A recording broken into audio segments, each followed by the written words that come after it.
This is the Jordan Whitrock Show, episode 38, take 2. They were like, oh, like we have this room available. The room smelled so bad. There's going to be a time when you look at your parents and you're going to realize they're old.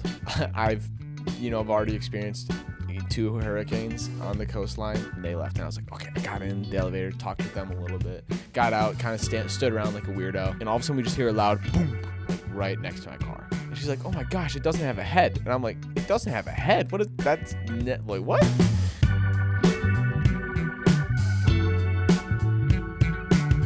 Welcome back to the Jordan Whitrock Show. I'm your host, Jordan Whitrock. And today, episode's going to be a little bit different. It's just going to be me on this show. I'm doing everything from technical directing, audio, all that good stuff. However, I do want to let you guys know, I made a banger episode like 10 minutes ago. I forgot to record the audio. So we're running it back again. So this is episode 38, take 2, actually. So this time we should have audio.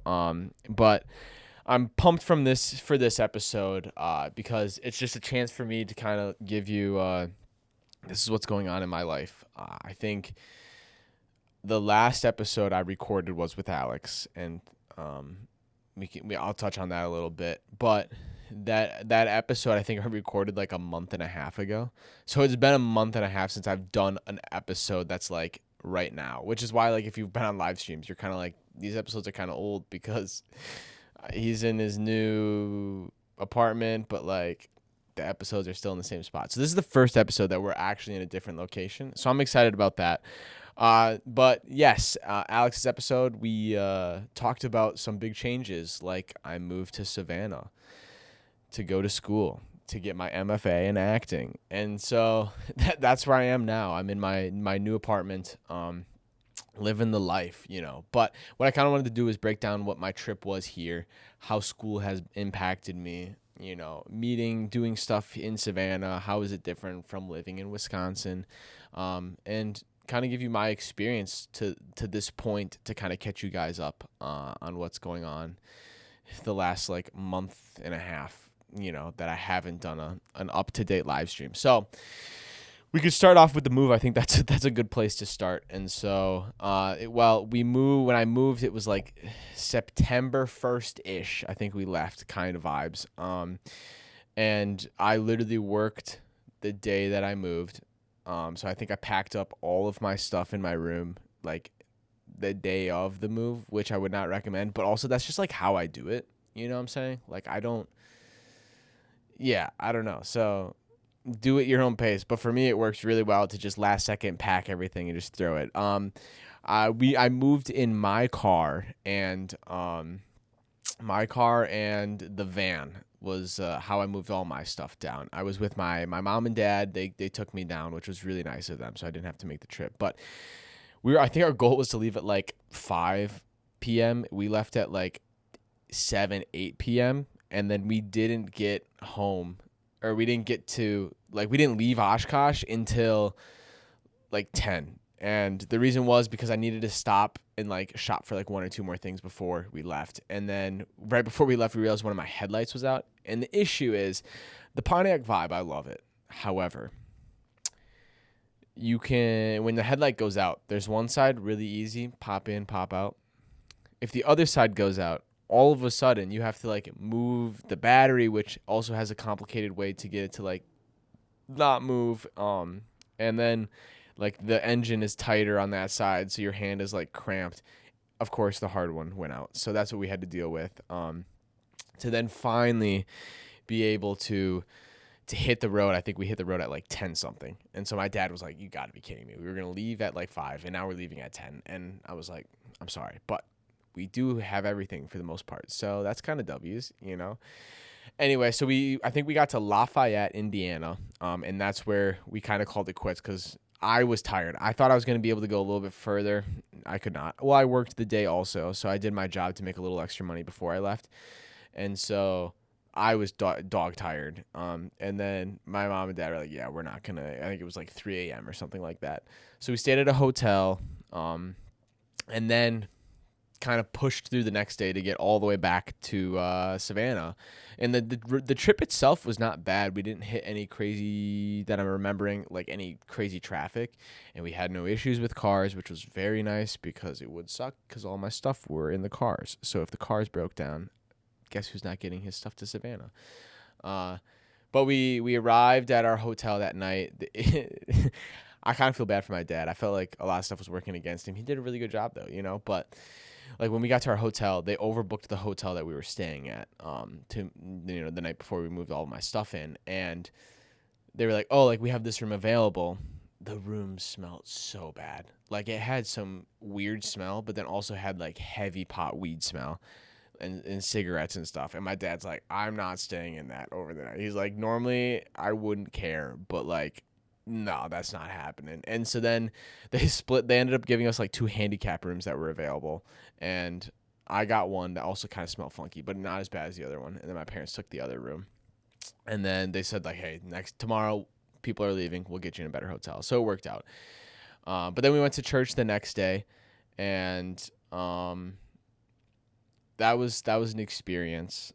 We went to, it was just like, you have like your typical, if you're from the Midwest, you know how Midwest masses are. And when we came down south, like it was a black church, which was really cool because they gave more like historical information about Savannah, and then like about how music has impacted their culture and like why it's such a big deal. So I think getting to learn that, but then also getting to being able to participate in, a mass with them was really cool to experience. I think the mass went 2 hours long, but that wasn't because they did like extra stuff. Like all of their extra stuff ended up on this mass. And so I think church was at like 10 and I was going to get my key at like 11:30, and I like got to my apartment at like 12:30, and I would text my landlord, hey, I'm so sorry. Like, I was a mess. I couldn't get out, So I sprinted there, got the key, and then met up with my parents.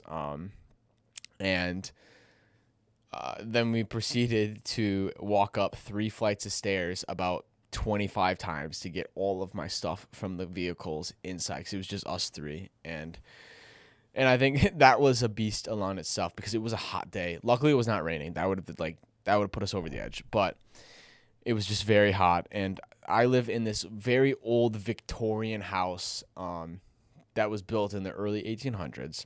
I'm in the attic, and there's no insulation, so it's straight like wood and shingles, and there's gaps about this big in the eaves. But the story of the house is kind of cool. It's a daughter was getting married, and the parents were like, hey, like we want to give you a gift, like let's build you a house, because that's what you would do back then. I guess you would just build your daughter a house as a wedding gift. Anyway, but so what's cool is that like this, like it feels historic. The ceilings are tall. The issue is though, when it's hot outside, it's hot in here, and when it's cold outside, it's cold in here. But I'm okay with that because I'm from Wisconsin, so it kind of feels like home.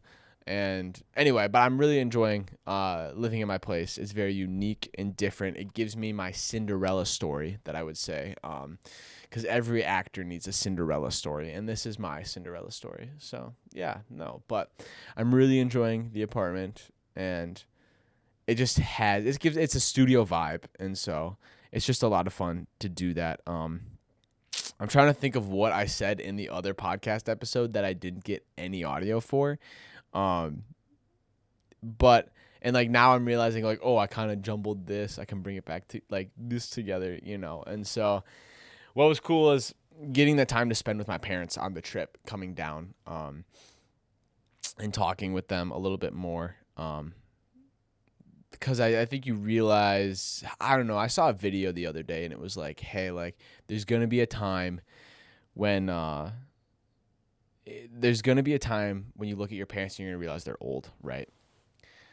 I've been blessed and haven't had that, right? But knowing that that's going to happen, right? At some point, we're all going to be called up. I think it makes like the days I can spend with them sweeter. And I think it kind of sucks. And I think you can only realize it. I was going to say it sucks because now I'm so far away. But then you realize like, maybe you have to move far away in order to realize, oh yeah, like it is a blessing to be able to be with them every minute. And when I move back home in the winter, by the time I leave, I'm gonna be like, thank God I'm leaving, but I have to remember, like, in this moment, it's like, it's bittersweet of like, I can call them FaceTime. That's awesome. But it's not the same as like getting to see them in person and doing something. And so I think that's like something I've thought about, recently. Being so far away from home, 17 and a half hours away from home is far, When people say, yeah, I had to move across the country, I can be like, yeah, I know what it feels like to move across the country because, I've done it, and it's definitely a beast of itself. But I've been loving my time in Savannah, getting to learn the city and all that kind of stuff. But the move went good. There was no issues with the move from that standpoint. It was like getting stuff that made the apartment functional because it kind of wasn't. And it's cool because you can use like the shared kitchen with everyone who uses the apartment. But the issues are like when you're in the attic and you're so far upstairs, it's like, am I really going to walk down every single time? It's like maybe I'll do this down there, but I'm not going to do this. So how can I make it functional in my apartment?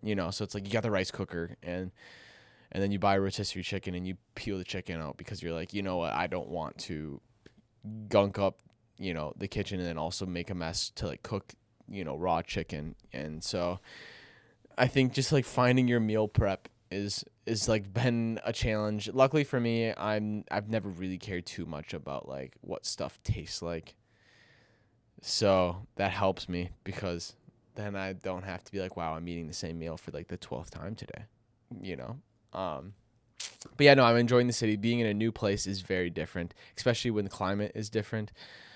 I've already experienced 2 hurricanes on the coastline within the month and a half that I've lived here, which is, cool. I think I said coming down here that I wanted to, and, Lord behold, I have. But there was like that small hurricane, Category 3, that was like by Florida, all that kind of stuff. But then there was another one that was Category 5 that was in the middle of the ocean, and literally the big one pulled the small one to it because it was so powerful. So we didn't really get hit by the hurricane. We just got hit with like the wind and the rain. But it makes you realize like, oh yeah, hurricanes are very different than like a tornado, because when you're in the Midwest, the worst thing that can happen to you is a tornado, right?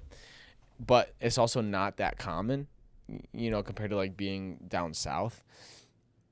And so I think for me, I'm like, oh yeah, you got to remember, do you have water? Do you have extra food or anything like that if the stores were shut down? Like what would you do if you couldn't just go to a grocery store because it literally, is full of water and everything is bad?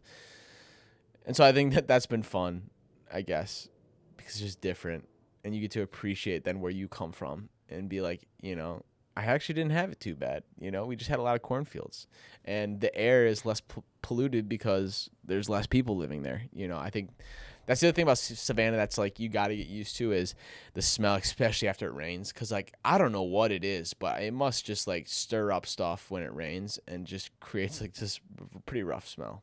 But when it's not raining and it's dry, it smells great, and you get to appreciate the hot weather that comes with Savannah. Yeah, no, but it was cool. So the move was good. My sister Caitlin, W's in the chat, she came down to visit me. Which I think was needed because I haven't spent that much time with my parents alone. And I think I told them at one point, I was like, like when I get like, not that they like embarrass me, but if there was like an instant that I felt embarrassed, I never felt embarrassed if I had my other siblings around. But when you're by yourself and you're isolated with your parents, like, ooh, that's a different, like, nah, you definitely feel that right away. And so I think that was like part of like, kind of like, oh, hey, it was, hey, Kate, what's up? Thanks for saving me. But it was nice to see her. And she stayed one day later than my parents when they left, which was hard to see them leave just because you knew you weren't going to see them for a little bit. But the craziest, like, I think one of the craziest things that's happened since moving to Savannah was my sister and we got out of my car. It was like Saturday. She was leaving Sunday. We must have went shopping for something. And all of a sudden we just hear a loud boom, like right next to my car. And I'm kind of like, what the heck? And she was outside and she like gasps. She's like, what the heck? It's a squirrel. And I'm like, a squirrel fell out of the tree. Like doesn't happen, you know? And she's like, oh my gosh, it doesn't have a head. And I'm like, it doesn't have a head? Like, what? And she looks up and she's like, oh my gosh, there's a hawk above us. And we realized the hawk had caught the squirrel, had the head. It must have like snapped off or something, and the body like literally almost hit my car. And so that was kind of funny. You know, that was like a nice, like, hey, welcome home.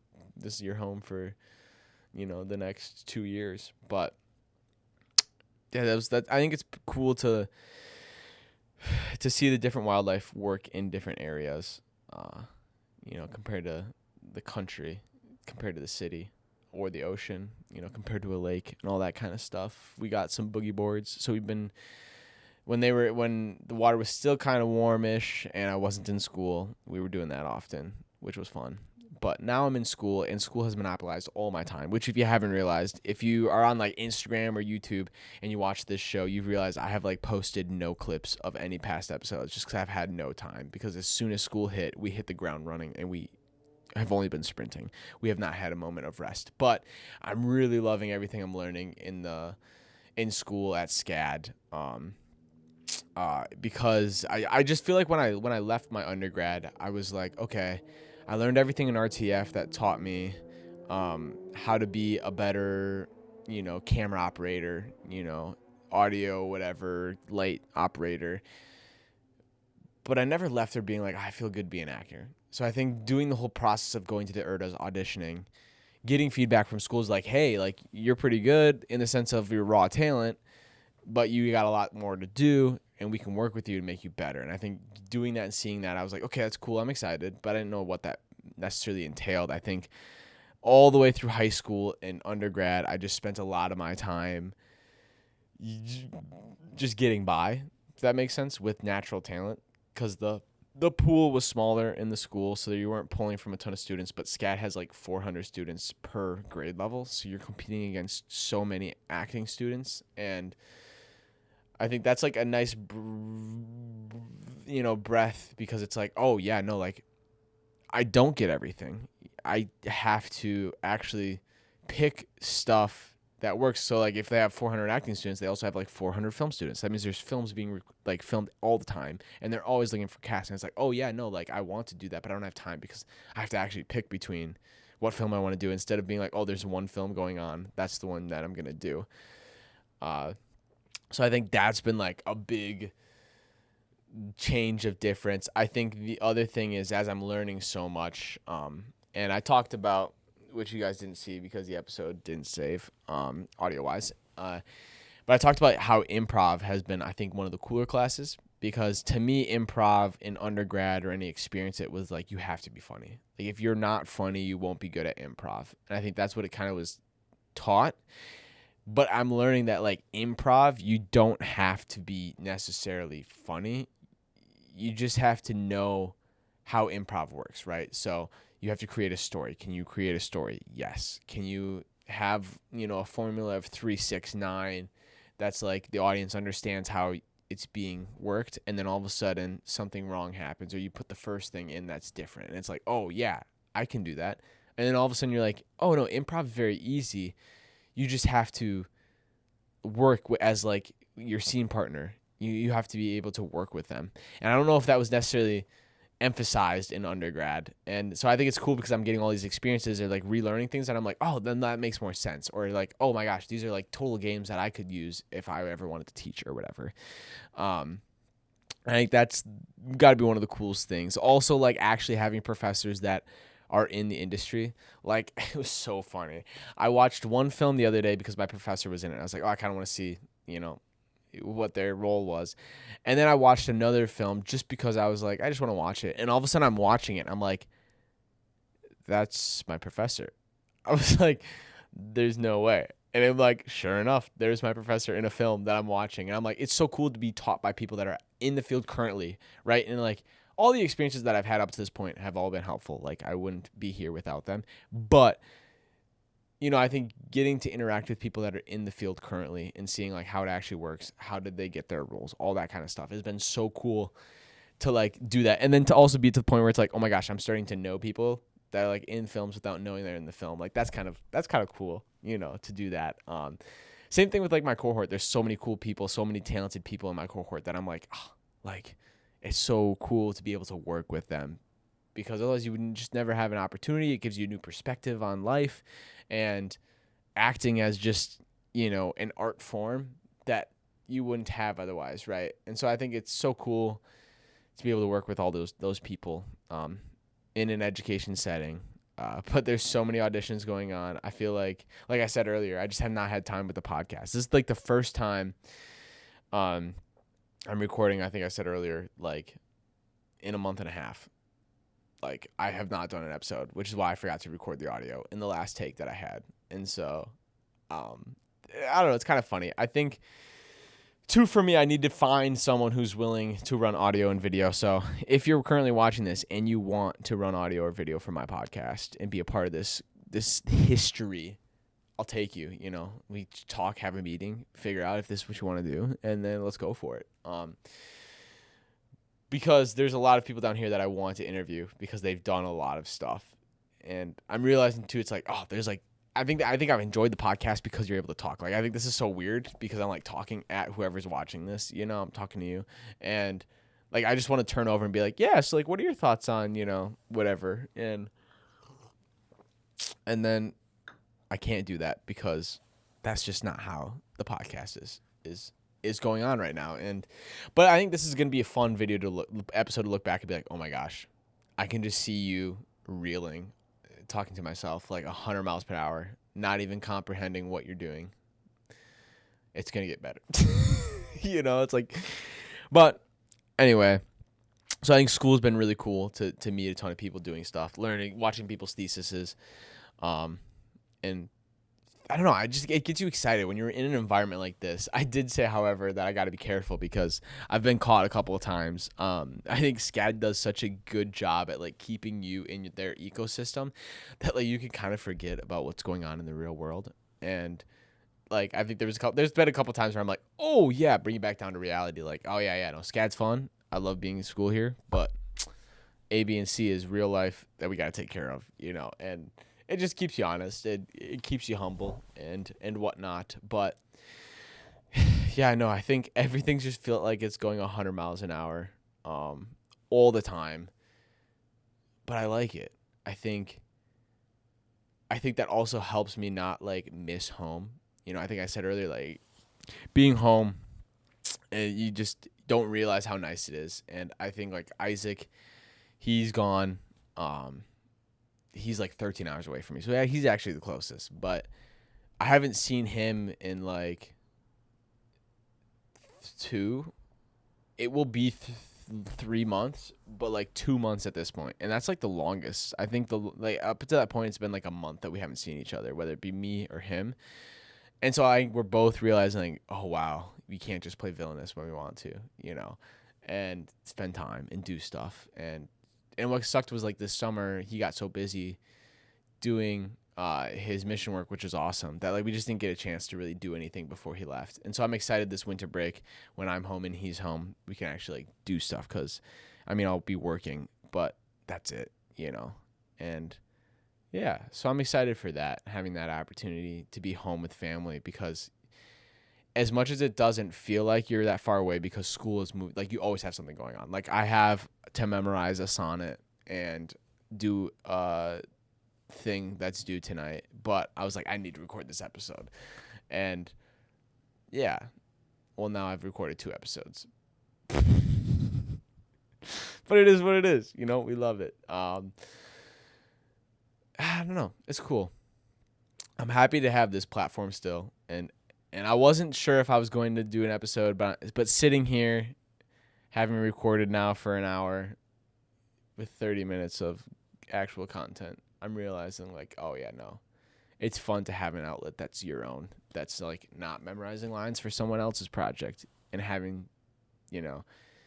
just kind of like throwing up what you've done the last month and a half, because you otherwise don't really get an opportunity to do that. Because I think, at least for me, I can feel like when I talk about myself, it can come off as bragging. And so like I have my few friends that I know for a fact I can tell them, yo, you'll never believe what happened this just happened to me, because I know that they'll be like, oh my gosh, that's awesome. They won't feel, I don't know, just like that I'm bragging about that, I guess is what I'm saying. Like and I also, like, when they tell me stuff, it's like, oh my God, I can't believe that you've done that. That's so amazing. Like, I can't believe it.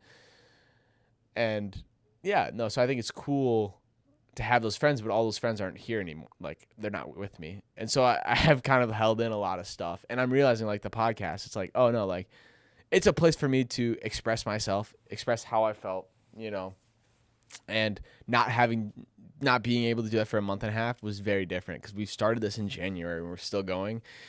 And my goal was to get through at least November, and then maybe we take a month break before we gear up for the next season, if we call it that. But yeah, no, I don't want to give this up. So I'm going to try to figure out a way that we can keep this podcast going, all that stuff. I think the other crazy point was, coming here, I knew no one. So I had to meet everyone, or at least become friends. And so I was like, well, there's one person that I do know that I can go talk to. And so I went to Adoration on Thursday to go have a conversation with God and with Jesus. And when I went there, I was like, oh, maybe I can meet some, cool Catholic people in the area. But what I kind of didn't realize is, like, when Adoration goes on, like, you're just doing Adoration, right? And I was like, well, damn, I'm not going to meet anyone. But I knew that the only way to get there wasn't through an elevator. So I was like, if I can time out, if you're watching this and you know who you are, I'm like, if I could time it out and go, like, leave when they leave, like, maybe I can talk to people and meet people that way, So that's what I did. So I waited for, like, after Adoration for when they left, and I was like, okay, I got in the elevator, talked with them a little bit, got out, kind of stood around like a weirdo. But then eventually they were like, hey, do you want to play whatever in 2 days? And I was like, yeah, I'm down. And then it's, like, so cool because now I have friends, like, religious friends that are like, yeah, you need that in your life, because as much as you need to have creative minds in your life, you also need to have people that better you and set you closer, get you closer to God. And so I think that was important to meet that group of people and spend time with them. And also, like, they're athletic and do a ton of stuff, that I otherwise wouldn't have the opportunity to do. So yeah, no. So I'm realizing I'm enjoying my time. It's far from family. But acting, I'm realizing I do not know how to act, and that's why I'm here, and I'm having a blast with it. And so, yeah, with that, it's kind of all I've got to say. I know I'm forgetting stuff that I talked about in my pre-recorded episode, but I just kind of wanted to let you guys know what's been going on in my life. The world has been crazy. Like, I think the first week I was here was the week that Charlie Kirk was assassinated, which, like, for me was like, whoa, what the moment. And I think we as a society need to realize that we need to be together. Like, we got to work together. I've been taught that you got to love everyone. You don't have to agree with everyone, but you got to love everyone and work together with everyone. And so I think that's, like, the fun part about, like, this next phase of life is that you realize, like, oh, this is my opportunity to make an impact on the world and try to make it a better place for future generations. And it starts out with doing a podcast, talking with people, understanding where their life is and what their experiences are. So, yeah. No, so thank you everyone for watching this episode of the Jordan Whitrock Show. If you're still here, consider dropping likes, subscribe to the channel, all the good stuff. And we'll see you next week, hopefully with a guest. Peace.